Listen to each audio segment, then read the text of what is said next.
When my mother-in-law called me poor at Thanksgiving dinner, I smiled politely and passed the cranberry sauce. When I bought her dream house the very next day, I didn't even bother to call. They say when you marry someone, you marry their entire family. I just never realized I was marrying into a war zone where my bank account would be the main casualty. Before we jump back in, tell us where you're tuning in from, and if this story touches you, make sure you're subscribed, because tomorrow, I've saved something extra special for you. My name is Morgan Chen. I married Tyler Westbrook because I believed he was different, compassionate, humble, and untainted by his family's obsession with status and wealth. For a while, he was exactly that. We met in college, both of us pulling all-nighters in the library, sharing coffee and dreams. I was studying finance while working 3 jobs. He was finishing his architecture degree with a trust fund padding his bank account. We were an unlikely match. I came from immigrant parents who worked themselves to the bone to give me opportunities they never had. He came from the Westbrooks, a family whose name appeared on buildings and charity galas across the city. But when we were together, those differences seemed to dissolve. Or so I thought. The first time I met his mother, Victoria Westbrook, was at a charity function at the Westbrook estate, a sprawling mansion on Lakeshore Drive with manicured gardens and a view that made you forget how to breathe. She wore diamonds like they were casual accessories and smiled at me with perfectly whitened teeth that never quite reached her eyes. "So you're the girl who's captured my Tyler's heart," she said, looking me up and down like I was a bargain bin item at a yard sale. How refreshing. I should have seen it then, the thinly veiled contempt, the way she emphasized refreshing like she really meant temporary. But I was young, in love, and determined to win her over. The wedding was a battlefield disguised as a celebration. Victoria insisted on handling everything: the venue, the Westbrook Country Club, of course, the guest list, 500 of their closest friends, 15 of mine, the flowers, imported, despite my allergies. When I suggested including some of my family's Chinese traditions, she patted my hand and said, "Let's keep things traditional, dear." By traditional, she meant Westbrook traditional. White, wealthy, and Western. Tyler tried to mediate. At first. "Mom, Morgan wants lanterns at the reception. It's important to her family." Victoria sipped her champagne. "The lighting scheme is already set, darling. We can't have those paper things clashing with the crystal chandeliers." I swallowed my pride along with the bitter taste in my mouth. This was just one day, I told myself. Our marriage would be ours, not hers. If only I'd known how wrong I was. After the wedding, Tyler and I moved into a modest townhouse downtown. I wanted something we could afford together. I had a promising job at an investment firm, and he was working at a prestigious architecture firm. Victoria was horrified. A Westbrook, living in that neighborhood? She gasped when she first visited, holding her designer purse a little tighter.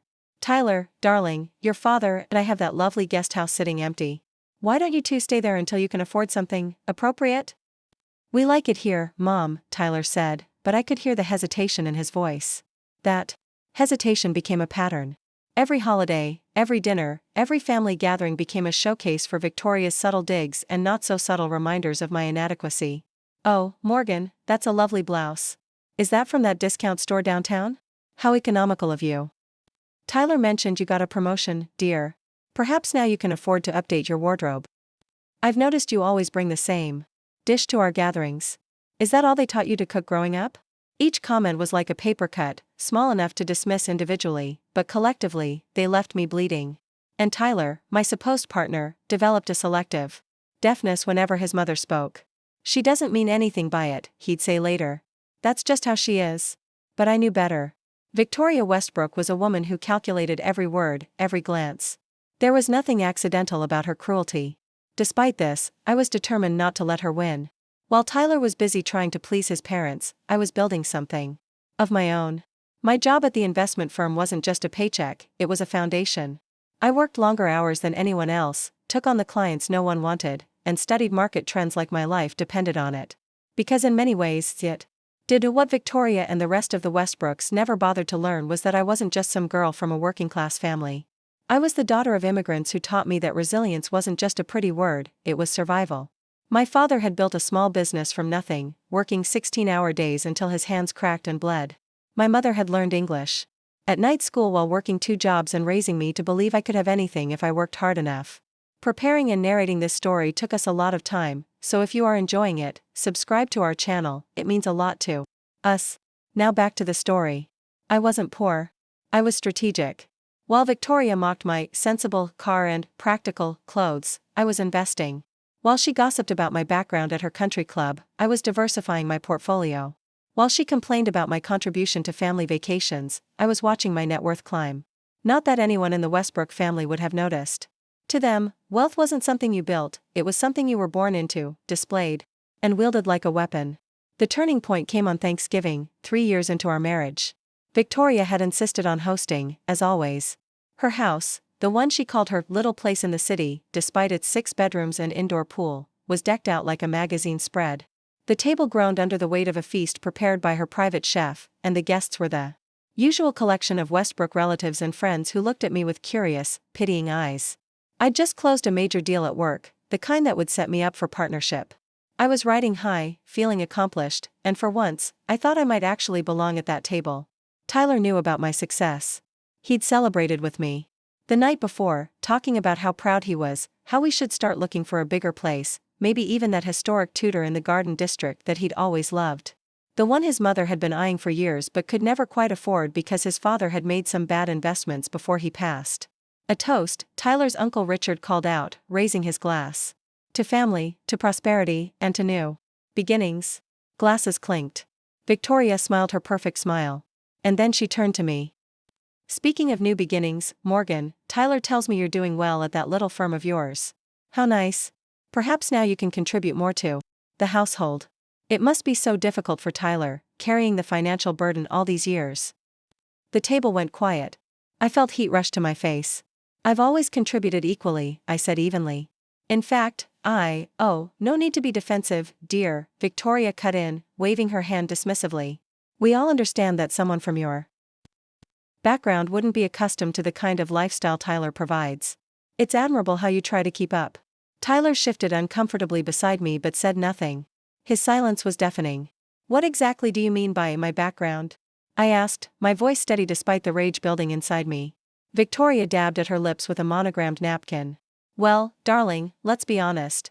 You come from humbler beginnings. There's no shame in being poor. Some people simply aren't fortunate enough to be born with the right connections. The word hung in the air like a slap. Poor. As if my worth could be measured by the size of my parents' house or the brands in my closet. I looked at Tyler, waiting for him to defend me, to correct his mother's grotesque misunderstanding of our financial situation, to acknowledge that I'd been the one paying our mortgage for the last year while he pursued a passion project that paid nothing. Instead, he looked down at his plate and murmured, Mom, please. It's Thanksgiving. Not, you're wrong, Mom. Not, Morgan is successful and hardworking. Just a weak plea to postpone the humiliation until after dessert.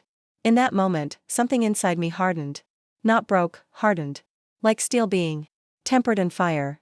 I smiled, a real smile, not the polite one I'd been wearing for 3 years of Westbrook gatherings. I stood up, placed my napkin on the table, and looked Victoria directly in the eye. Thank you for dinner, Victoria. I'm afraid I'm not feeling well. Tyler, I'll see you at home. I didn't wait for a response. I walked out, head high, past the expensive artwork and family photos where I was always positioned on the edge, barely included. The November air hit me like a blessing as I stepped outside. I took a deep breath, then another. Then I pulled out my phone and made a call. James? It's Morgan. That property in the Garden District that we discussed, the Tudor? I want to make an offer. Yes, tonight. Full asking price, cash deal, expedited closing. How quickly can we make this happen? As I drove home, my mind was crystal clear for the first time in years. I wasn't angry anymore. I was focused. Determined. I thought about the look on Victoria's face when she called me poor, and I laughed out loud in my empty car. Poor? She had no idea who she was dealing with. Back at our townhouse, I went straight to my home office, the smallest room in the house, the one Tyler called my little workspace, with that same condescending tone his mother used. I unlocked my desk drawer and pulled out a folder labeled Exit Strategy. Inside was everything I'd been building in secret: investment statements, property deeds, business plans, a separate bank account that Tyler knew nothing about. Not because I'd planned to leave him, necessarily, but because 3 generations of Westbrook women had taught me that financial independence wasn't just smart, it was essential. I'd been playing a long game, one that Victoria with all her old money and connections couldn't begin to comprehend. While she was busy critiquing my clothes and my accent and my family traditions, I'd been quietly amassing the kind of wealth that didn't need to announce itself with designer labels and country club memberships. Tyler came home after midnight, smelling of expensive bourbon and his mother's approval. He found me sitting in the living room, calm and collected. "Morgan, I'm so sorry about tonight," he started, his words slightly slurred. "You know how Mom gets when she's had too much wine. She doesn't really think you're poor." I looked at my husband, this man I'd once thought was different from his family, this man who'd stood silent while his mother carved away pieces of my dignity one holiday at a time. "Actually, Tyler, I am poor," I said quietly. "Not in the way your mother thinks. But I've been poor in the things that matter: respect, partnership, loyalty. I've been bankrupt in this marriage for a long time." He blinked, confused. "What are you talking about? Is this still about what Mom said?" "I told you, she didn't mean, she meant exactly what she said," I cut him off. "And you meant exactly what you didn't say." I stood up and handed him an envelope. Inside was a printout of the offer I'd just made on the Tudor house, his mother's dream home, the one she'd been talking about for years, the one she could never quite afford. "What is this?" he asked, staring at the paper. "That's me buying your mother's dream house. Cash offer, no contingencies. The seller accepted an hour ago." His face went through a series of emotions: confusion, disbelief, anger. "How could you possibly afford this?" "This house is worth, I know exactly what it's worth," I said calmly. "Just like I know exactly what I'm worth. Something you and your family never bothered to figure out." I told him then, all of it. How I'd been investing since college. How I'd built a portfolio that would make his trust fund look like pocket change. How I'd been the one keeping us afloat financially while he pursued his artistic architectural visions that never quite paid the bills. "Why didn't you tell me?" he asked, his voice small. "I tried. 100 different ways, I tried. But you and your family were too busy assuming I had nothing to offer to actually listen." The truth was, I had told him. I'd mentioned promotions. That he'd forgotten by dinner. I'd talked about investments that he'd nodded at absently while sketching. I'd suggested financial plans that he'd dismissed as too cautious, because he'd never had to worry about money a day in his life. "So what now?" he asked. "You bought my mother's dream house to, what? Spite her?" I shook my head. "No, Tyler. I bought it because I could. Because tomorrow, when your mother is recovering from her Thanksgiving wine and planning her next backhanded compliment, I'll be signing the papers on a house she's coveted for years. And for once, she'll have to see me, really see me, not as the poor girl who married her son, but as the woman who built something while she was busy tearing things down." I paused, feeling a strange calm wash over me. "And as for us? I think we both know this marriage stopped being a partnership a long time ago." Tyler stared at me like he was seeing me for the first time. Maybe he was. "You're leaving me? Over one comment my mother made?" "No," I said softly. "I'm leaving you because of all the comments she made that you pretended not to hear. I'm leaving you because when she called me poor, you looked at your plate instead of at me. I'm leaving you because I deserve someone who stands beside me, not behind their mother." He started to argue, to plead, to make promises we both knew he wouldn't keep. But it was too late. The next morning, while he was still asleep, I packed a suitcase with only what I needed and drove to a hotel. From there, I called my lawyer, my accountant, and finally, the real estate agent handling the Tudor house. By noon, I was signing the closing documents on Victoria Westbrook's dream home. By 3, I had filed for divorce.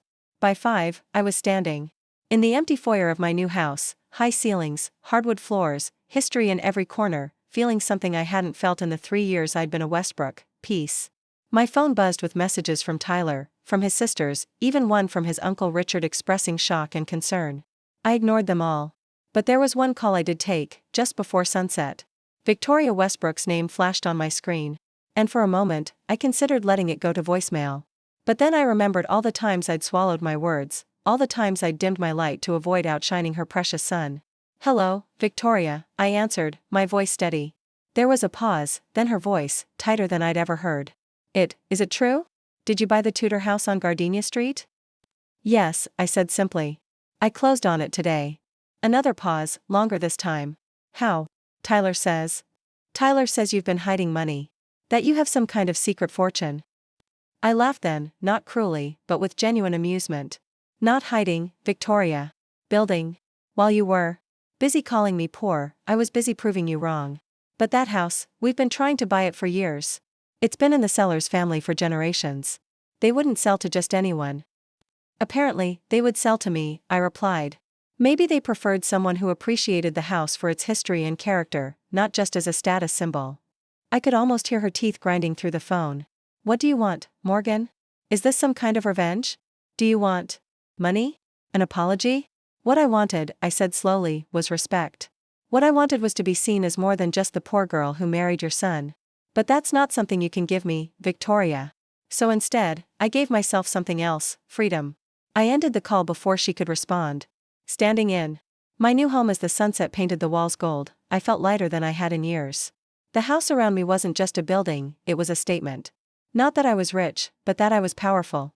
Not that I had money, but that I had worth. They say living well is the best revenge. But for me, living authentically is even better. Victoria called me poor at Thanksgiving, never knowing that all along, she was the one who was truly impoverished, in spirit, in kindness, in the ability to see beyond the surface. As for me? I was just getting started. The first night in my new house, I slept on a mattress on the floor of the master bedroom. No curtains, no furniture, just space and possibility surrounding me. I could have stayed at a 5-star hotel. I certainly had the means. But there was something powerful about being alone in this empty mansion, this symbol of everything Victoria Westbrook thought I could never have. I woke before dawn, made coffee in the one mug I'd brought, and walked through the rooms as sunrise gradually illuminated each corner. My footsteps echoed on hardwood floors that had seen a century of life. In the soft morning light, I could see all the potential that Victoria had coveted: the intricate crown molding, the original stained glass windows, the sweeping staircase that curved like a question mark. But what Victoria had never understood was that houses like this weren't just status symbols. They were investments. And I knew investments better than anyone in the Westbrook family. By 8 a.m., I was showered and dressed in one of the power suits Victoria had once sniffed at. Polyester blend, dear? How practical. I sat cross-legged on my mattress, opened my laptop, and began making calls. By noon, I had contractors scheduled to assess the property, designers sending portfolios, and my financial team preparing for what came next. Because buying Victoria's dream house wasn't the endgame. It was just the opening move. What no one in the Westbrook family ever bothered to learn about me was that I wasn't just good at my job, I was exceptional. While they were dismissing me as Tyler's economical wife, I was quietly becoming one of the most successful investment strategists in the city. My clients included tech entrepreneurs, old money families, though never the Westbrooks, and international investors who trusted my instincts implicitly. And those instincts had built me a fortune that would have made even Richard Westbrook's eyebrows raise. My phone rang just as I was reviewing proposals for the house renovation. Tyler's name flashed on the screen. I let it go to voicemail, as I had the previous dozen calls. Minutes later, a text arrived: "Morgan, please. We need to talk. Mom is beside herself. The family is in chaos. Just tell me what you want." I stared at those words, feeling a strange detachment. What did I want? Not chaos, certainly. Not revenge, not really. What I wanted was something the Westbrooks couldn't comprehend: to be valued for my mind rather than my marriage certificate. My lawyer called next. Tyler's attorney reached out, she said without preamble. I laughed softly. Of course they are. They're also asking about the house. Tyler is claiming he has rights to it since you purchased it during your marriage. With funds from my separate property that predated the marriage, I reminded her. We have the documentation. Yes, but they're going to fight. Victoria Westbrook apparently told their lawyer that house was meant to be hers. I closed my eyes, picturing Victoria's face when she'd said those words. Entitlement ran through the Westbrook bloodline like a genetic trait. Let them fight, I said quietly. I've got nothing but time and resources. What happened next unfolded like a chess game where I was many moves ahead. The Westbrooks sent their first official communication through their family attorney, a patronizing letter suggesting I'd acted impulsively and emotionally and offering to resolve matters quietly if I agreed to sell the Tudor house to Victoria at my purchase price. My response was a comprehensive financial disclosure that outlined exactly how much I was worth, a figure that made Tyler's trust fund look like a child's allowance. I attached documentation of every investment, every account, every property I owned through various LLCs that neither Tyler nor his family had known existed. Their next move was predictable. They claimed Tyler was entitled to half of everything, despite our prenuptial agreement. But the prenup only covers what was disclosed. My lawyer explained during a strategy session in my still-empty dining room. They're arguing you concealed assets. I smiled and pushed a folder across the table. I disclosed everything, in writing, before we married. Tyler just never bothered to read the documents. His mother told him it was unnecessary, and he believed her. I have his signature on every page. My lawyer's eyes widened as she reviewed the paperwork. This is comprehensive. I grew up watching my parents work themselves to exhaustion. I learned early that in America, money equals security. Did you think I'd marry into a family like the Westbrooks without protecting myself? The legal battle was short-lived. Faced with irrefutable documentation and the realization that I'd outmaneuvered them at every turn, the Westbrooks retreated. Tyler agreed to an expedited divorce with a settlement that was more than fair. I even let him keep the townhouse and car, despite having paid for most of both. But the Tudor house? That remained mine. Every magnificent inch of it. While the divorce proceedings wound down, I threw myself into renovating the house. Not to erase its history, but to honor it while making it undeniably mine. I hired local artisans to restore the original features, commissioned custom furniture that complemented the architecture, and created spaces that reflected my heritage as well as the home's. In the formal dining room, where I imagined Victoria had planned to host her bridge club, I hung a massive photograph of my immigrant parents on their first day in America. In the library, alongside first editions and leather-bound classics, I displayed my father's tattered Chinese-English dictionary and my mother's handwritten recipes. This wasn't just decoration. It was declaration. 3 months after Thanksgiving, with my divorce finalized and the major renovations complete, I received another call from Victoria Westbrook. "I'm outside your house," she said without greeting. "Our house. I think it's time we talked." I walked to the front window and saw her standing on the sidewalk, looking smaller somehow in her designer coat and pearls. For a moment, I considered ignoring her, letting her stand there in the February cold until she gave up and left. But that wasn't who I wanted to be. "I'll unlock the gate," I said and ended the call. Victoria's face as she walked through my front door was a study in conflicting emotions, resentment, curiosity, and something that looked almost like respect. Her eyes darted around the foyer, taking in the restored chandelier, the hand-painted wallpaper, the artwork that wasn't what she would have chosen. "You've made changes," she said finally. "I've made it mine," I corrected gently. I led her through to the sunroom at the back of the house, where floor-to-ceiling windows overlooked gardens that would bloom magnificently in spring. A tea service waited on a table between 2 comfortable chairs, not the formal silver service she would have expected, but my mother's ceramic teapot, simple and elegant. Victoria sat stiffly, her handbag clutched on her lap like armor. "Tyler's moving to Chicago," she said abruptly. "He's taken a position with a firm there." I nodded, unsurprised. Tyler had always run from confrontation. A new city, new people. Who didn't know about his failed marriage or his wife who out-earned him? It made perfect sense. "I wish him well," I said, and meant it. Victoria's eyes narrowed. "Do you? After everything?" "I didn't hate Tyler, Victoria. I just outgrew him." "And me? Do you hate me?" I poured tea into 2 cups, the steam rising between us like a veil. "Hate requires energy I'd rather invest elsewhere." She took the cup I offered but didn't drink. "You humiliated our family. Buying this house, flaunting your unexpected wealth. People are talking." "People always talk," I said with a shrug.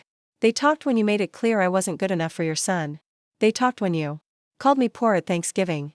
The difference is, now they're talking about how wrong you were." A flush crept up her neck. "I never called you poor. I simply observed that your background was different from ours." "Victoria," I said quietly, "we both know exactly what you meant. The question is, why are you here?" She set down her untouched tea with a small clink. "I want to buy this house from you. Name your price." I laughed then, not unkindly. "This house isn't for sale. Not to you, not to anyone." "But you don't need it," she insisted. "It's too big for one person. Too old-fashioned. Too much maintenance." "It's exactly what I need," I countered. A reminder that worth isn't determined by other people's perceptions. Victoria's perfectly manicured hand trembled slightly as she reached for her tea again. "I've had my eye on this property for 15 years. Did you know that? Since before Theodore's investments went south. It was supposed to be ours." "Nothing is supposed to be anyone's, Victoria. That's not how the world works." She looked at me then, really looked at me, perhaps for the first time. "How did you do it?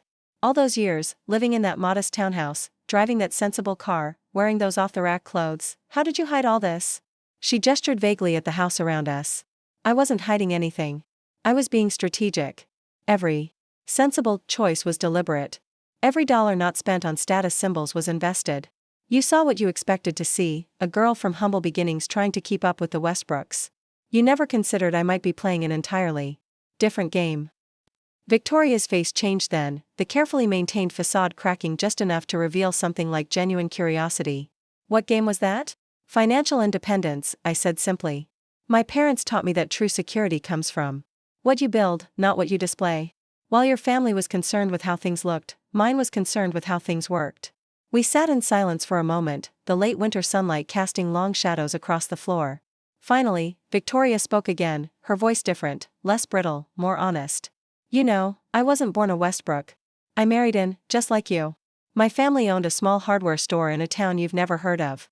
Theodore was visiting friends nearby when his car broke down. He came into the store for supplies, saw me behind the counter, and the rest is history. I stared at her, trying to reconcile this information with the woman who'd spent years making me feel inadequate for my background. You never mentioned that. Of course not, she said with a bitter smile. By the time you came along, I'd spent 30 years becoming Victoria Westbrook. The girl from the hardware store was long gone. Or just buried, I suggested. She glanced away. Perhaps. When Theodore's investments failed, when we lost most of what we had, I couldn't bear for anyone to know. To look at me the way I used to be looked at, with pity, with judgment. This house, it was meant to be our comeback. Proof that the Westbrooks were still the Westbrooks. For the first time, I saw Victoria clearly, not as the imperious matriarch who'd made my life miserable, but as a woman who'd constructed her entire identity around a name and a status that was more fragile than anyone knew. The house wouldn't have fixed anything, I said gently.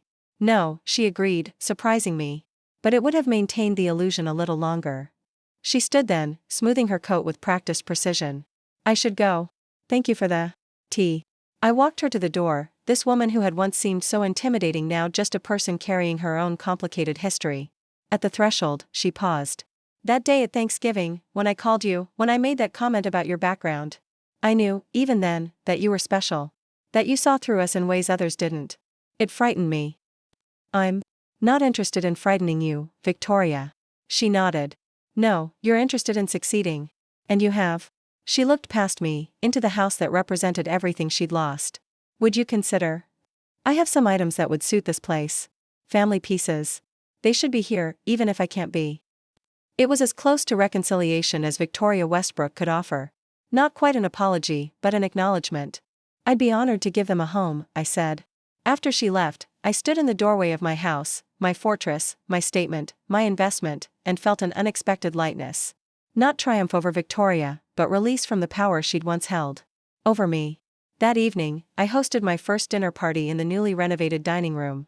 Not for the Westbrooks Society friends or business connections, but for the people who'd supported me before I owned a Tudor mansion, my colleagues who'd recognized my talent, my childhood friends who'd cheered my successes, my parents who'd taught me the value of building something that lasts. My father, who still spoke English with a heavy accent despite decades in America, raised his glass and said the words that became my new foundation: to building bridges, not walls. To wealth that lifts others, not separates them. As we ate and laughed under the crystal chandelier, I realized that buying Victoria's dream house hadn't just been about proving her wrong. It had been about proving myself right, that success doesn't have to look like a Westbrook version of success to be valid. That wealth doesn't have to be flaunted to be real. That power is most meaningful when it's used to create, not destroy. The following week, I established the First Generation Scholarship Fund, dedicated to supporting children of immigrants pursuing careers in finance. The first donation came, surprisingly, from Victoria Westbrook, a check with a simple note, for those building their own dreams. Spring arrived, and with it, the gardens of the Tudor house burst into colors that Victoria had only imagined. I hosted community events in those gardens, mentored young women from backgrounds similar to mine, and gradually transformed what had been a symbol of exclusivity into one of opportunity. Tyler called once, from Chicago. The house looks beautiful, he said awkwardly. Mom showed me pictures from when she visited. Thank you, I replied, not asking how Victoria had gotten pictures or why she was sharing them. I didn't know, he continued after a pause. About your investments, your success. I should have paid more attention. Yes, I agreed. You should have. Could we have worked, do you think? If I'd been different? I thought about the young man I'd fallen in love with, before his mother's influence had eroded his backbone. Maybe. But we can't go back. No, he said softly. But we can go forward. Mom's different since everything happened. Quieter. More reflective. She's volunteering at an immigrant resource center. Can you believe that? I smiled, thinking of Victoria Westbrook helping new Americans fill out forms and navigate systems. People can surprise you. You certainly surprised all of us, he said with a small laugh. After we hung up, I walked through my house, not Victoria's dream home anymore, but my reality. Every room reflected choices I'd made, investments I'd considered, a future I was building on my own terms. They say success is the best revenge, but I discovered something better. Success is its own reward, especially when it's achieved on your own terms. Victoria had called me poor, never understanding that true poverty isn't about bank accounts, it's about poverty of imagination, of compassion, of vision. As for me? I was just getting started. The Tudor house wasn't the end of my story, it was the beginning of a new chapter. One where I defined wealth not by what I owned, but by what I built. Not by who I impressed, but by who I lifted up alongside me. Victoria Westbrook had called me poor at Thanksgiving, never knowing that in all the ways that truly mattered, I was richer than she could possibly imagine. 1 year after I bought Victoria's dream house, I stood in my home office reviewing the quarterly reports for my investment portfolio. The markets had been volatile, but my strategy had paid off spectacularly. I'd tripled my initial investment in a sustainable energy startup, and my property holdings had appreciated beyond even my optimistic projections. Success, I discovered, was like compound interest, it built upon itself in ways that became exponential over time. My assistant, Amara, knocked on the open door. The contractors are here about the East Wing renovation. And you have that video call with Singapore in 30 minutes. I nodded, closing my laptop. And the foundation meeting? Moved to 3 o'clock. The grant committee needed more time to review the final applications. The First Generation Scholarship Fund had evolved far beyond my initial vision. What started as a simple scholarship program had grown into a comprehensive foundation that not only provided financial support to children of immigrants pursuing finance careers but also offered mentorship, internships, and a powerful network of connections that could rival even the Westbrooks. Perfect. Let's not keep the contractors waiting. As I walked through my house, I still occasionally felt a spark of disbelief. Not because I owned this magnificent Tudor, but because of how thoroughly I'd transformed it from Victoria's fantasy into my reality. The East Wing, which had been servants' quarters in the home's original configuration, was being converted into a learning center where scholarship recipients could attend workshops, use resources, and connect with mentors. It was an investment in people, not just property, something Victoria would never have considered. The renovation team was led by Mei Lin, a brilliant architect whose parents had immigrated from Taiwan just like mine. I'd met her through the foundation and been immediately impressed by her vision for merging historical preservation with modern functionality. We've uncovered something interesting behind this wall, Mei Lin said after our initial greetings, leading me to a partially demolished section. Look at these old newspapers, they were used as insulation. I peered at the yellowed pages, dating back to the 1940s.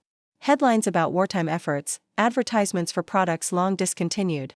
A society page featuring names that were still prominent in the city. We should preserve some of these, I suggested.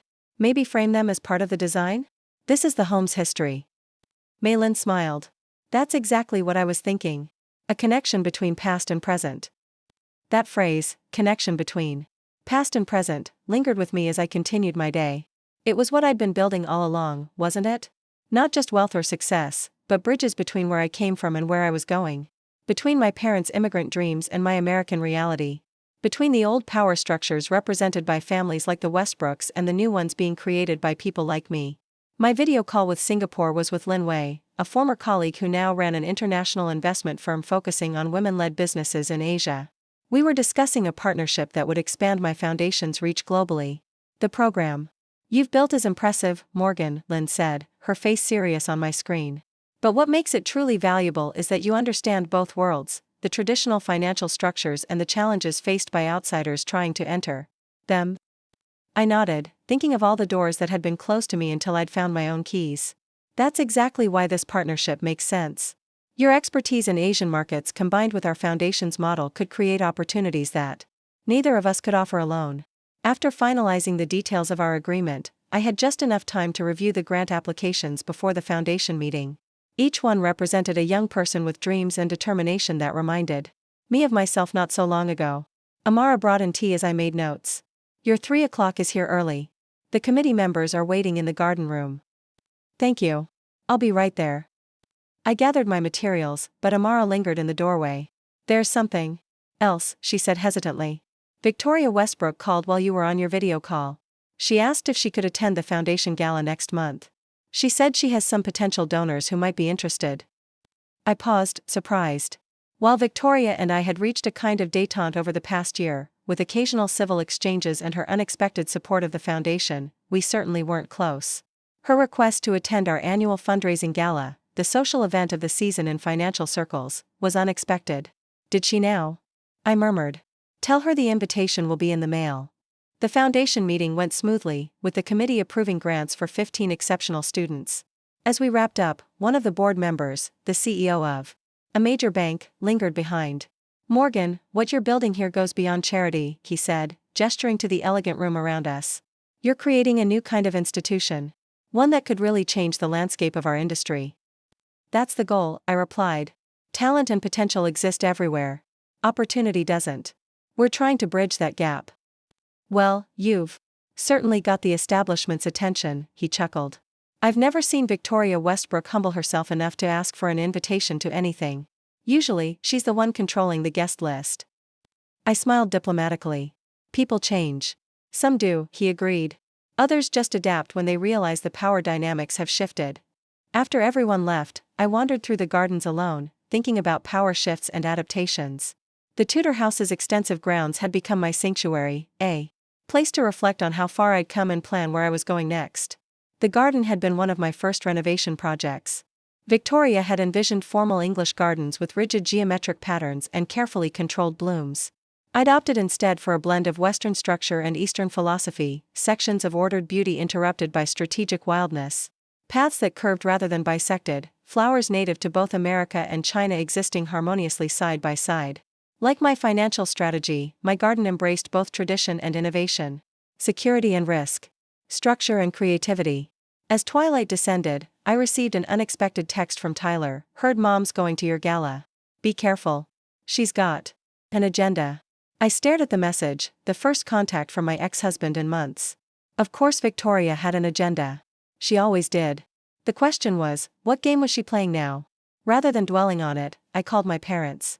Despite my offers to buy them a larger home, they still lived in the modest house where I'd grown up, though they'd finally accepted my gift of having it completely renovated for comfort and energy efficiency. Baobei, my mother answered warmly. We were just talking about you. Good things, I hope, I laughed.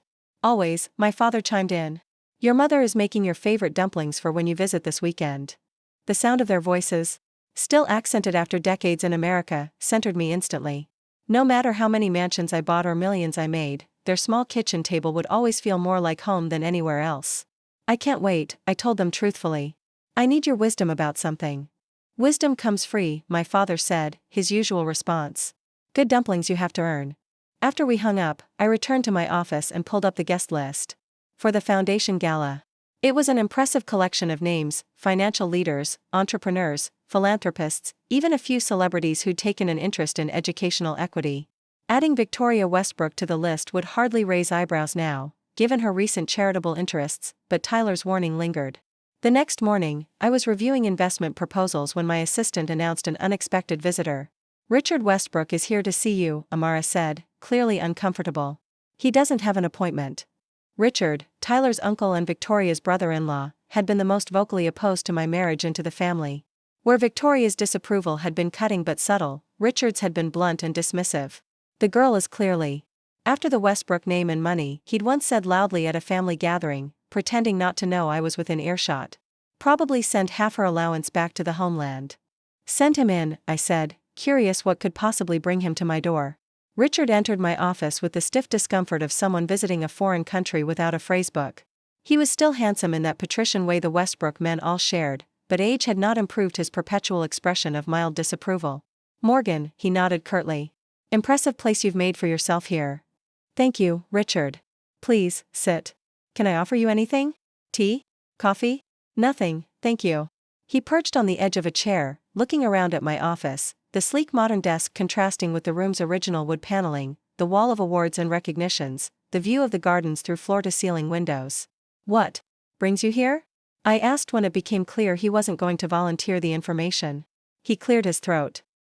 It's about Victoria. And this foundation of yours? I waited, one eyebrow slightly raised. She's become quite invested in it. Talks about nothing else these days. Your scholarships, your mentoring programs. He sounded perplexed, as if Victoria had taken up experimental jazz or extreme sports. I'm glad she finds it meaningful, I said neutrally. Yes, well. He shifted uncomfortably. The thing is, Victoria wants to make a substantial donation. Through the family trust. Now that was interesting. The Westbrook family trust was the cornerstone of their remaining wealth, carefully managed and rarely tapped for outside causes. That's very generous, I said carefully. May I ask why? Richard's expression soured slightly. She says it's to make amends. Though what exactly she's atoning for, I couldn't say. I could, but chose not to. Between us, Richard continued, leaning forward slightly, I think she's having some kind of late-life crisis. First the volunteering with immigrants. Now this. Next she'll be adopting stray cats and joining protest marches. Or perhaps she's found something meaningful to do with her privilege, I suggested mildly. Richard's eyes narrowed. You've changed her, you know. Ever since that business. With the house, she's different. Less. Westbrook. I didn't change Victoria, I said. Life changed her. It changes all of us, if we're paying attention. He studied me for a moment, then shook his head slightly. The trustees need to approve any donation of this size. They've asked for a presentation about your foundation. Victoria. Suggested you might do it personally. And there it was, the real reason for his visit. Not just to inform me of Victoria's intended donation, but to let me know I'd need to present to the Westbrook Trust Board. A board that included Richard. And several other family members who'd looked through me rather than at me during my marriage to Tyler. I'd be happy to, I said with a smile that made Richard blink. My team gives excellent presentations. Victoria was quite insistent that it be you personally, he emphasized. Then of course I'll be there. Just have your assistant send the details to mine. Richard stood, seemingly relieved the meeting was ending. At the door, he paused. You know, when you married Tyler, we all thought. Well, it doesn't matter now what we thought. No, I agreed pleasantly. It doesn't. After he left, I sat quietly, turning over this new development. Victoria Westbrook wanted to donate Westbrook family money to my foundation, significantly. Enough to require board approval. And she wanted me to make the presentation personally. It could be genuine. Her volunteer work with immigrant communities might have opened her eyes to realities she'd previously ignored. Her experience is over. The past year, watching the success of my foundation, might have genuinely inspired her. Or it could be calculated. A public alignment with a now successful enterprise. A way to position herself favorably in new power structures. Perhaps even a complex form of saving face. I decided it didn't matter. Her motives were her own. What mattered were the results: support for deserving students who would otherwise be overlooked, expansion of programs that created real opportunity, building of bridges between communities that had traditionally been separated by invisible but impenetrable barriers. That weekend, as promised, I sat at my parents' kitchen table eating homemade dumplings and telling them about Victoria's proposed donation. She wants to give money to help others like us, my father clarified, his expression skeptical. The same woman who thought you weren't good enough for her son because of where we came from? People can change, bah, I said. My mother wiped her hands on her apron. Maybe. Or maybe she just wants to be on the winning team now. I laughed. That's almost exactly what someone else said. Your mother is very wise, my father said, patting her hand. She always knows when someone is being tricky. The question is, my mother continued, serving me another dumpling despite my protests that I was full, does it matter why she wants to give the money, if the money helps good people? That's what I've been asking myself, I admitted. My father nodded thoughtfully. When I first opened my small electronics repair shop, there was a man, a wealthy American, who brought in his expensive equipment. He didn't respect me, talked down to me because of my accent, but he paid well and referred other rich clients. Did I like him? No. Did his money help me support our family and eventually expand the business? Yes. So you think I should accept the donation regardless of her motives? I think, he said carefully, that you should make her work for her redemption. If she wants to donate, fine. But make her do more than write a check. Make her get her hands dirty. My mother nodded in agreement. Money is easy for people like the Westbrooks. Time and personal effort, that's the real test of sincerity. Their wisdom, as always, cut straight to the heart of the matter. If Victoria truly wanted to support the foundation, her wealth was only part of what she could offer. Her connections, her social standing, her time, these were the resources that would show genuine commitment. The following week, I met with my foundation's executive director to prepare for the presentation to the Westbrook Trust Board. We should emphasize the long-term impact metrics, Zoe suggested, highlighting sections of our annual report. The Westbrooks are old money, they think in generations, not quarters. Good point, I agreed. And let's make sure to include profiles of our most successful scholarship recipients. Especially Imani's journey from refugee to investment analyst. We worked late into the evening, crafting a presentation that would appeal to the Westbrook trustees while staying true to our foundation's mission and values. It needed to be impressive without being desperate, confident without being arrogant. Just as we were wrapping up, my phone buzzed with a text from an unknown number. "Morgan, it's Victoria. Could we meet before the trustee presentation? There are things you should know." I showed the message to Zoe, who raised her eyebrows. "Intriguing. Are you going to meet her?" I considered it for a moment. "Yes. But on my terms, not hers." I replied with an invitation for Victoria to join me for breakfast at a small bakery owned by one of our foundation's first scholarship recipients, a young woman named Sophia who'd used her finance degree to secure funding for her family's traditional Salvadoran bakery, transforming it from a struggling neighborhood shop into a thriving business with 3 locations. Victoria agreed immediately. The morning of our meeting, I arrived early to check in with Sophia and warn her about my guest. "Victoria Westbrook is coming here." Sophia laughed, arranging fresh pastries in the display case. "The same one who used to look at you like you were something stuck to her shoe?" "The very same," I confirmed, accepting the cup of perfect coffee she handed me. "She's considering a large donation to the foundation." Well, Sophia said, shaking her head. "Life is full of surprises." Victoria arrived precisely on time, dressed in casual elegance that probably cost more than most people's formal wear. She hesitated almost imperceptibly when she saw the modest surroundings, but recovered quickly. "Morgan, thank you for meeting me," she said, sliding into the seat across from me. "This place smells divine." "Wait until you taste the food," I replied. Sophia's family has been baking for 3 generations. She's the first to expand the business beyond a single location. Victoria glanced around with new interest. "She's one of your scholarship recipients?" "Our second ever," I confirmed. She got her degree in business finance, then returned to help her family's bakery secure capital for expansion. They now employ 15 people across 3 locations, all while maintaining their traditional recipes and quality. Sophia herself brought over a plate of pastries. "Ms. Westbrook, I've selected some of our specialties for you to try. The quesadilla salvadoreña is my grandmother's recipe, not the Mexican quesadilla you might be thinking of, but a sweet cheese pound cake. And these are semitas, a traditional breakfast pastry." Victoria thanked her with what appeared to be genuine warmth, then turned to me after Sophia returned to the counter. "You wanted me on your turf. I understand. I wanted you to see what our foundation actually does," I corrected. "Beyond the glossy annual reports and fundraising galas, we help people like Sophia build bridges between traditions and opportunities." Victoria took a bite of the quesadilla salvadoreña, her eyes widening slightly at the flavor. "This is exceptional." "Yes," I agreed. "Like many things and people you might have overlooked." She set down her fork. "I deserve that. But I didn't ask to meet so we could rehash the past. I wanted to warn you about the trustee presentation." "Warn me?" Victoria sighed. "Richard and some of the other board members aren't enthusiastic about my proposed donation. They'll try to make the presentation difficult for you." "I can handle difficult questions, Victoria. It's not just questions. Richard believes you've somehow manipulated me into this. He's convinced this is some elaborate revenge plot." I couldn't help but laugh. "That sounds exhausting. I have better things to do with my time than plot revenge against the Westbrooks." "I know that," Victoria said, surprising me. "But Richard doesn't. He still sees you as the girl who stole the Tudor house out from under us, not as the woman who's built something meaningful with it." I studied her face, looking for the calculation, the hidden agenda. Instead, I saw something I'd never expected. Sincerity. "Why does this matter to you, Victoria? Why my foundation? There are plenty of charities that would welcome Westbrook money." She was quiet for a moment, breaking a semita into small pieces without eating it. "Do you know what I did before I married Theodore? I was studying to be a teacher. I wanted to work with immigrant children, help them adjust to American schools." She smiled faintly at my surprise. "Hard to imagine, isn't it?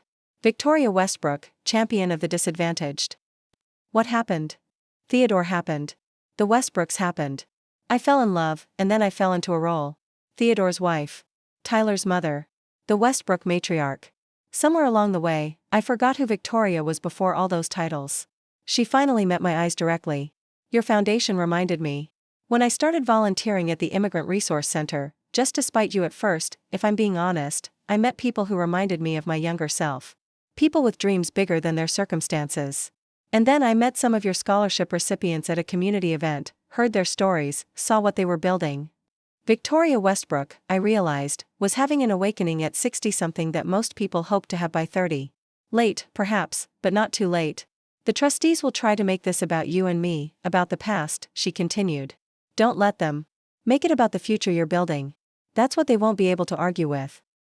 As we finished our breakfast, Victoria asked Sophia detailed questions about her business model, her expansion plans, her methods for maintaining quality across multiple locations. Not with condescension, but with genuine interest. When we parted outside the bakery, Victoria hesitated, then said quietly, I was wrong about you, Morgan. Not just about your financial situation, about everything. I'm sorry it took losing my son and my dream house to make me see it. I didn't say it was okay, because it wasn't. Instead, I simply nodded. See you at the presentation, Victoria. As I watched her walk to her car, I thought about bridges again, not just the ones I was building with my foundation, but the unexpected ones forming between past and present. Between Victoria Westbrook and the woman she might have been, between the family that had once rejected me and the future I was creating. Some bridges take longer to build than others. Some require different materials, different approaches. But all of them, when built well, allow movement in both directions.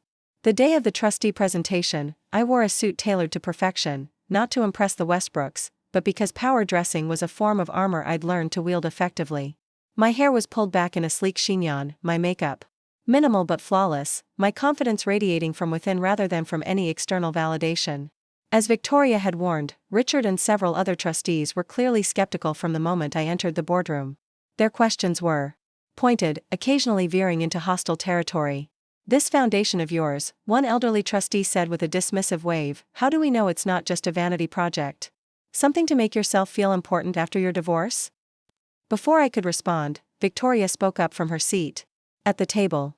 Charles, if you'd bothered to read the materials provided, you'd know that Morgan's foundation has already helped over 50 students secure degrees and positions in finance. That's hardly a vanity project. Charles blinked in surprise at Victoria's sharp tone, but persisted. Still, the Westbrook Trust has traditionally supported more established institutions. Harvard, Yale, organizations with history. I smiled, unruffled. History has to start somewhere, Mr. Baldwin. Harvard wasn't Harvard until someone believed it could be. We're building something that will outlast all of us in this room, a pipeline of talent that represents the true diversity and potential of this country. For the next hour, I presented not just statistics and success stories, but a vision of a financial world that drew strength from different perspectives, different backgrounds, different approaches to problem solving. I showed them how our scholarship recipients were already making impacts at major firms, how our mentoring programs were changing corporate cultures, how our network was creating connections that transcended traditional barriers. By the end, even Richard looked thoughtful rather than dismissive. When the questions concluded, Victoria stood. Thank you, Morgan. Would you mind stepping out while the board deliberates? In the hallway, I checked emails while waiting for their decision. Regardless of the outcome, I was proud of what we'd built and confident in our path forward. The Westbrook money would help expand our programs faster, but we would succeed with or without it. After 20 minutes, the boardroom door opened. Victoria emerged, her expression unreadable. The board has approved the donation, she said formally. With one condition. I waited, expecting some kind of restriction or control mechanism. They want me to join your foundation's board, Victoria continued. To serve as a liaison between our organizations. Of all the conditions I'd anticipated, this wasn't one of them. Victoria Westbrook, who had once considered me beneath her notice, now wanted to work alongside me. That would require approval. From my foundation's board, I said carefully. Of course, she nodded. I would expect nothing less. We stood there in the hallway of the Westbrook offices, me, the woman who had bought Victoria's dream house, and Victoria, the woman who had once called me poor, finding ourselves at the threshold of an unexpected collaboration. If your board approves, Victoria said quietly, I promise to earn my place there. Not just with the Westbrook name or money, but with work. Real work. I remembered my father's wisdom, make her get her hands dirty. Make her do more than write a check. The work is hard, I warned her. As we walked out together, past portraits of Westbrook patriarchs and display cases of family achievements, I thought about how far we'd both come from that Thanksgiving table where she'd called me poor. Not just in wealth or status or accomplishment, but in understanding, in vision, in purpose. Victoria had called me poor, never realizing that true wealth isn't measured in houses or names or bank accounts. It's measured in impact, in growth, in the bridges we build for others to cross. And, by that measure, we were both becoming richer by the day. 5 years after buying Victoria's dream house, I stood at the podium of the grand ballroom at the Westbrook Hotel, ironically, a property the family had sold years ago when their fortunes first began to wane. The room sparkled with chandeliers. And the quiet murmur of 300 guests in formal attire, all gathered for the 5th annual First Generation Foundation Gala. When we began this journey 5 years ago, I said into the microphone, my voice steady and clear, we had a simple mission: to create pathways for talented children of immigrants to access careers in finance. What started with 5 scholarships and a makeshift mentoring program has grown into something none of us could have imagined. From my vantage point, I could see the faces of our scholarship recipients, now over 200 strong, seated at tables throughout the ballroom. Young men and women whose brilliance might never have found expression in the financial world without the doors our foundation had helped open. I could also see Victoria Westbrook, now the foundation's Vice President of Strategic Partnerships, sitting at a table near the front. At 70, she remained elegant, her silver hair swept into a classic chignon, her posture impeccable.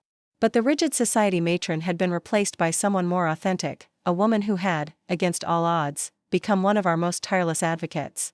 Tonight, I'm proud to announce that the First Generation Foundation is expanding globally. I continued.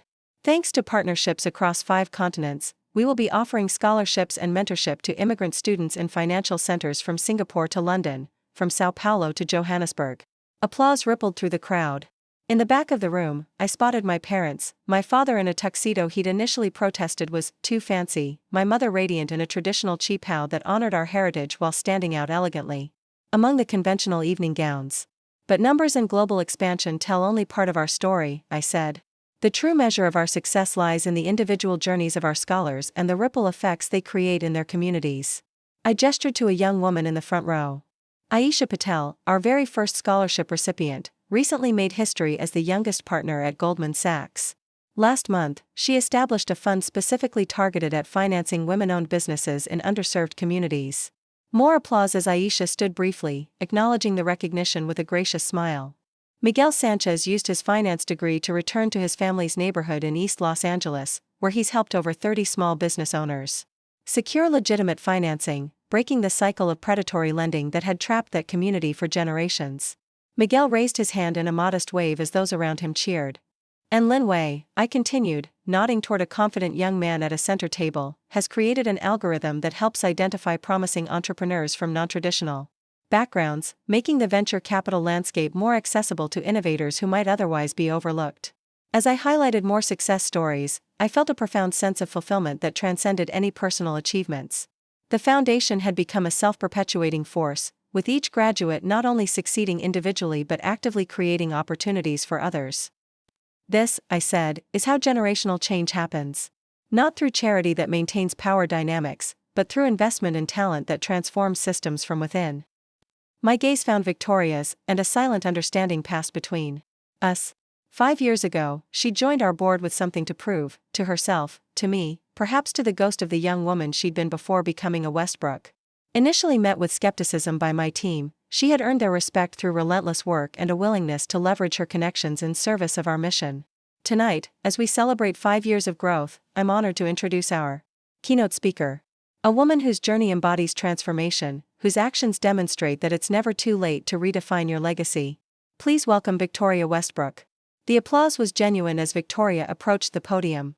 We exchanged a brief embrace, still somewhat formal, but authentic in a way that would have been unimaginable on that Thanksgiving day when she'd called me poor. Thank you, Morgan, Victoria began, adjusting the microphone. When Morgan first invited me to join the foundation's board 5 years ago, many people, including some in this room, questioned her judgment. Knowing laughter rippled through the audience. They were right to question it, Victoria continued with surprising candor. I had spent most of my life defining worth through exclusivity rather than opportunity. I believed that certain doors should remain closed to certain people, not because they lacked talent or determination, but because they lacked the right names, the right backgrounds, the right connections. She paused, her composure slipping.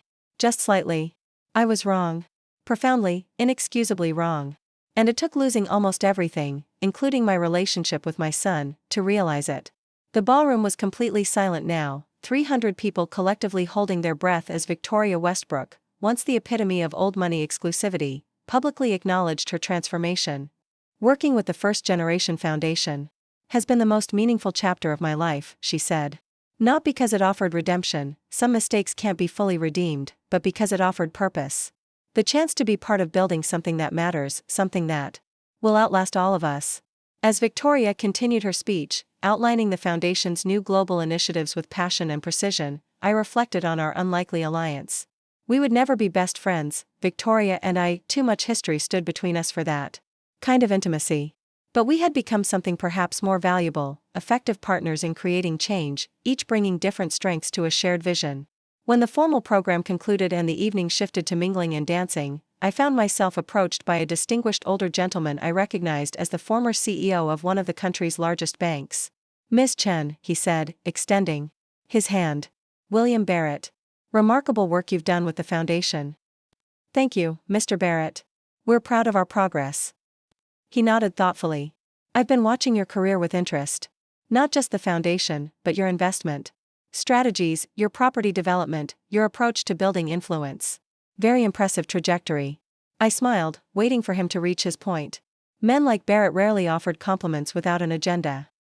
"I'll be direct," he continued, lowering his voice slightly. "The Federal Reserve Board has an opening. The president is looking for someone with both financial expertise and a demonstrated commitment to economic inclusion. Your name has come up in several conversations." I managed to maintain my composure despite my surprise. The Federal Reserve Board was one of the most powerful economic positions in the country, a level of influence I had never explicitly pursued but immediately recognized the value of. "That's unexpected," I said carefully. Barrett chuckled. "Is it? You've built one of the most effective pipelines for diverse talent in finance. You've demonstrated exceptional understanding of markets and monetary policy through your investment strategies. And you have supporters in places that might surprise you." He glanced meaningfully toward Victoria, who was deep in conversation with a group of international bankers across the room. "Victoria advocated for me?" I couldn't hide my astonishment. "Quite forcefully, from what I hear. Said you understand both the theoretical underpinnings of monetary policy and its real-world impacts on communities typically overlooked by traditional economics. Called you, and I quote, exactly the perspective the Fed has been missing." I was momentarily speechless, trying to process this information. Victoria Westbrook, who had once deemed me unworthy of her son's attention, was now advocating for my appointment to one of the most prestigious financial positions in the country. "This isn't an official offer," Barrett clarified. "Just a preliminary conversation to gauge your interest. The vetting process would be extensive." "I'd need to consider the implications for the foundation," I said, my mind already racing through the possibilities. "And for my other commitments. Of course. Take some time. But not too much time." He slipped a card into my hand. "Call me by the end of the week if you'd like to discuss further." As Barrett moved away to greet other guests, I felt a presence at my elbow. My mother, elegant in her silk qipao, offered me a glass of champagne. "Important man, important conversation," she observed in Mandarin, her eyes twinkling. "Your father and I could tell from across the room." I smiled, switching to Mandarin as well. "Potentially very important. I'll tell you all about it tomorrow at lunch." "Good," she nodded, satisfied. "Now, your father wants to dance. He has been practicing for weeks for this gala, though he would never admit it." I laughed, spotting my father pretending to be deeply engaged in examining a painting on the far wall, clearly avoiding the dance floor while simultaneously stealing glances at it. "Go rescue him," I suggested. "I have someone I need to speak with first." I found Victoria on the terrace, taking a moment away from the crowd. The night air was cool, and she had draped a shawl around her shoulders. She looked smaller somehow, away from the podium and the admiring audience, just a woman in her 70s, gazing at the city lights. "The Federal Reserve Board?" I said without preamble, joining her at the railing.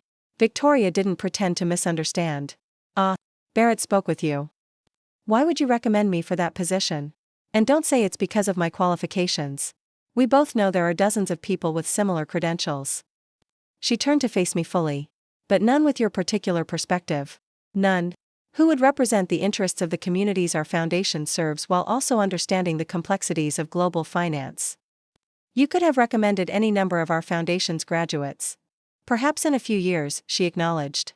"But right now, you're the one with the track record, the relationships, and frankly, the battle scars necessary for that arena."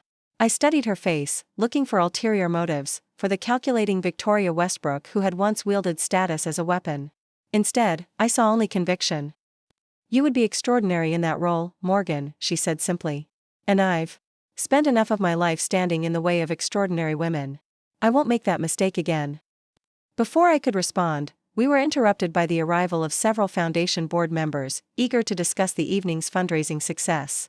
The moment passed, but Victoria's words stayed with me. Later that night, long after the gala had ended, I returned to the Tudor house alone. 5 years of ownership had transformed it from Victoria's coveted symbol into my authentic home. Every room reflected choices I'd made, a blend of Western architecture and Eastern influences, historical preservation and modern functionality. I kicked off my heels in the foyer and padded barefoot to the library, my favorite room, with floor-to-ceiling bookshelves, a magnificent fireplace, and the desk where I did my most important work. The space where I thought most clearly. On that desk sat a framed photograph that captured a moment I never could have imagined on that Thanksgiving day when Victoria had called me poor, my parents standing proudly between Victoria and me at the Foundation's 3rd anniversary celebration. An unlikely quartet, connected not by blood or marriage, but by shared purpose.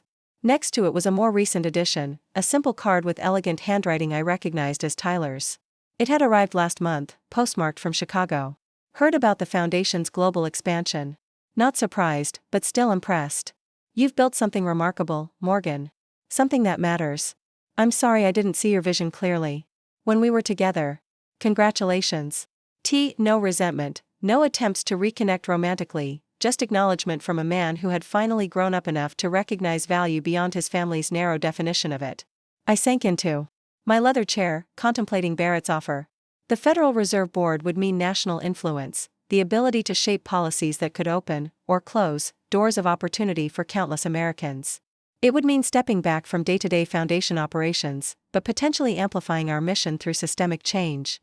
It would also mean regular interaction with the highest echelons of financial and political power, the very circles that had once excluded people like me, like my parents, like our Foundation scholars.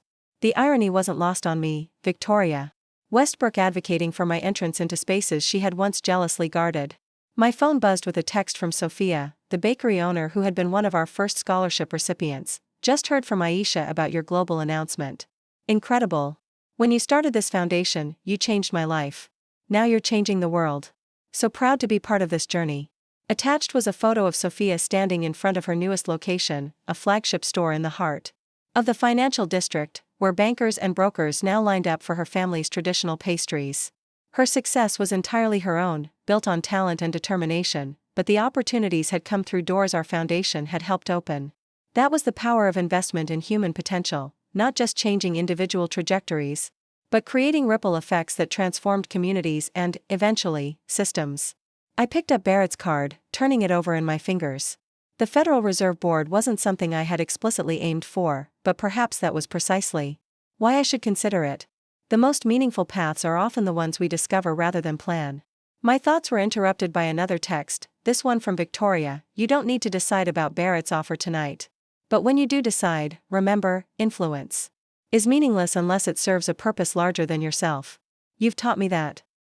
I smiled at the role reversal, Victoria Westbrook, once the embodiment of status for status's sake, now reminding me about purposeful influence. The next morning, I woke early and drove to my parents' house for our traditional Sunday dim sum breakfast. Their modest home, renovated for comfort but still in the same middle-class neighborhood where I'd grown up, remained my emotional center despite all the changes in my life. As my mother prepared tea and my father arranged the dim sum we'd picked up from our favorite restaurant, I told them about Barrett's approach regarding the Federal Reserve Board. "Aya," my mother exclaimed, nearly dropping the teapot. "Federal Reserve? So important." My father was quieter, methodically arranging steamed dumplings on a plate. "This is a big step, Baobei. Very different from your foundation work." "I know," I agreed. "Part of me wonders if it's too far from our mission. If I'd be leaving behind the direct impact work for something more abstract." My mother sat down, pouring tea for each of us with practiced precision. "When your father and I came to America, we thought only of survival. A safe home. Food on the table. Education for you. Our dreams were immediate, practical." My father nodded. "But you were born here. Your dreams could be bigger because you stood on our shoulders." And now, my mother continued, those young people in your foundation stand on your shoulders. Their dreams can be even bigger. I considered their words, understanding the generational progression they were describing. From survival to success. To systemic change, each building upon the foundation laid by those who came before. The Federal Reserve, my father said slowly, makes decisions that affect people like us, immigrants, small business owners, families trying to buy homes, and send children to college. Maybe it should include someone who understands those realities, not just economic theories. My mother reached across the table and took my hand. Whatever you decide, we are proud. But remember what I always told you, climb as high as you can, then send down the ladder. I remember, I said softly. It had been her constant refrain throughout my childhood, success wasn't just about personal achievement but about creating pathways for others. After breakfast, I drove to the office space the foundation had purchased last year, a beautiful historic building we'd renovated to house our expanding programs. On Sundays, the offices were typically empty, giving me space to think without interruption. As I walked through the quiet halls, past meeting rooms named for our earliest scholarship recipients and walls decorated with photographs of foundation milestones, I felt a profound sense of accomplishment. Not pride, though there was some of that too, but genuine fulfillment at having built something meaningful. In my office, I found a stack of letters that had been delivered Friday after I'd left for gala preparations. Handwritten notes from scholarship recipients, updates on their careers, photographs of their achievements. One in particular caught my eye, a letter from a young woman named May, whose parents had immigrated from the same province in China as mine. Before receiving the first-generation scholarship, she wrote, I had the intelligence and determination to succeed in finance, but lacked the connections, the inside knowledge, the subtle cultural capital that others took for granted. The foundation didn't just give me money for school, it gave me a community, mentors who understood the unspoken rules, advocates who could vouch for my abilities when my resume alone might have been overlooked. She continued, now, as I begin my career at J.P. Morgan, I carry with me not just my own dreams but the responsibility to create space for others who will come after me. You've taught us that true success isn't measured by personal wealth but by the opportunities we create for others. I set the letter down, struck by how perfectly May had articulated the Foundation's mission, and, perhaps, the potential impact I could have at the Federal Reserve. Not just implementing monetary policy, but bringing perspectives typically absent from those discussions into the very heart of economic decision-making. My phone rang, Victoria's name appearing on the screen. I hesitated only briefly before answering. I'm not calling about Barrett's offer, she said immediately. That's your decision entirely. I'm calling because we've received an interesting proposal I thought you should know about. Go on, I prompted, curious despite myself. The Westbrook Family Trust wants to establish a permanent endowment for the foundation. Enough to fund 50 scholarships annually in perpetuity. I sat up straighter. That's significant. Very, Victoria agreed. And it comes with no strings attached. No naming rights, no control over recipient selection, no influence over foundation governance. Why now? I asked, though I suspected I knew the answer. Victoria was quiet for a moment. Because the trust board has seen the results. 5 years of data proving that your model works. 5 years of scholars succeeding in ways that benefit not just themselves but the entire financial ecosystem. She paused. And because some of us have realized, belatedly, that legacy isn't about preserving what was, but about investing in what could be. After we ended the call, I sat at my desk contemplating how far we'd all come from that Thanksgiving table. Victoria, from dismissive society matron to committed advocate for inclusion. The Westbrook family, from guarding their privilege to investing in shared prosperity. And me, from the woman deemed poor to someone being considered for one of the most influential economic positions in the country. But the most meaningful transformation wasn't in any individual journey, it was in the ripple effects we'd collectively created. Hundreds of talented young people who would otherwise have been excluded from financial careers were now not just participating in that world but reshaping it according to their own values and perspectives. That evening, I returned to the Tudor house, the house that had once been Victoria's dream and had become my launchpad for creating something far more valuable than real estate. As the sun set behind the historic stained glass windows, casting rainbow patterns across the hardwood floors, I made my decision. I would accept Barrett's invitation to be considered for the Federal Reserve Board. Not because it represented personal advancement or vindication, but because it offered the chance to bring overlooked perspectives into rooms where decisions affecting millions of lives were made. And I would ensure that the foundation continued its direct impact work, now strengthened by the Westbrook Endowment and led by a new generation of leaders who had emerged from our own programs. 5 years ago, when Victoria called me poor. At that Thanksgiving table, she had been operating from a definition of wealth so narrow it could only impoverish everyone touched by it. Money without purpose. Status without contribution. Power without responsibility. What I had built since then, what we had built, in our unexpected alliance, was a more expansive vision of prosperity. One that measured wealth not just in dollars but in opportunities created, barriers removed, potential unlocked. Victoria had called me poor, never understanding that true poverty is a poverty of imagination, the inability to see value beyond conventional markers of success. In buying her dream house, I hadn't just acquired a property, I'd rejected that limited vision and begun creating something far more valuable, a legacy of expanded possibility. As night fell fully, I stood in the garden of the Tudor house. Victoria's dream home that had become my stepping stone, and smiled at the symmetry of it all. 5 years ago, I had bought this house to prove a point. Now I was considering a Federal Reserve appointment that would allow me to shape policies affecting housing markets nationwide. But the true victory wasn't in either acquisition.